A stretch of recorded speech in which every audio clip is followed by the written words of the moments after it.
കൊല്ലം ആയൂരിൽ പാലത്തിന് സമീപം പിക്കപ്പ് വാഹനം തട്ടുകടയിലേക്ക് ഇടിച്ചു കയറി വാഹനം ഓടിച്ച ഡ്രൈവർ കരുനാഗപ്പള്ളി സ്വദേശി 59 വയസ്സുള്ള ജോസഫ് മരണപ്പെട്ടു. ആലുവയിൽ നിന്നും തിരുവനന്തപുരം ഭാഗത്തേക്ക് സോളാർ പാനൽ കയറ്റി പോകുകയായിരുന്ന വാഹനമാണ് അപകടത്തിൽപ്പെട്ടത്.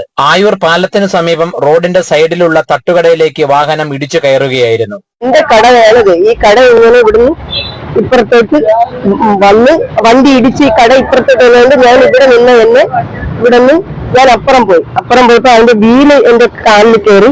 അതുപോലെ കൈ ആ കട വന്ന് ഇടിച്ച് കൈ ഇവിടെ വേദനയുണ്ട്. കാലിന് വേണ്ട എക്സ്റേ എടുക്കണമെന്ന് പറഞ്ഞു. അങ്ങനെ വന്ന് ഇതുപോലെ വന്ന് ആ സ്ലാബിലിടിച്ച് രക്ഷപ്പെടുകയായിരുന്നു. അത്ഭുതകരമായി രക്ഷപ്പെട്ടെന്നേ പറയാൻ പറ്റും. കാര്യം ഞാൻ ഇവിടെ നിന്ന് തുറക്കുകയാണ്. ഇതാണ് ബാക്ക്, നമ്മുടെ ഫ്രണ്ട്, ഇവിടെയാണ് ബാക്ക്. അപ്പൊ ഈ കട ഇങ്ങനെ ഈ വണ്ടി ഇങ്ങനെ ഇടിച്ച് ഈ കട ഇങ്ങനെ വന്നതുകൊണ്ട് ഇവിടെ നിന്ന് ഞാൻ അപ്പുറത്തോട്ട് പോയി, അല്ലെങ്കിൽ ഈ വണ്ടി എന്റെ പുറത്ത് കയറുമായിരുന്നു. ഡ്രൈവറെ ഗോകുലം മെഡിക്കൽ കോളേജ് ആശുപത്രിയിൽ പ്രവേശിച്ചിരുന്നെങ്കിലും ജീവൻ രക്ഷിക്കാനായില്ല. മൃതദേഹം പോസ്റ്റ്മോർട്ടത്തിന് ശേഷം ബന്ധുക്കൾക്ക് വിട്ടുനൽകി. News bureau, face to face media, Kollam.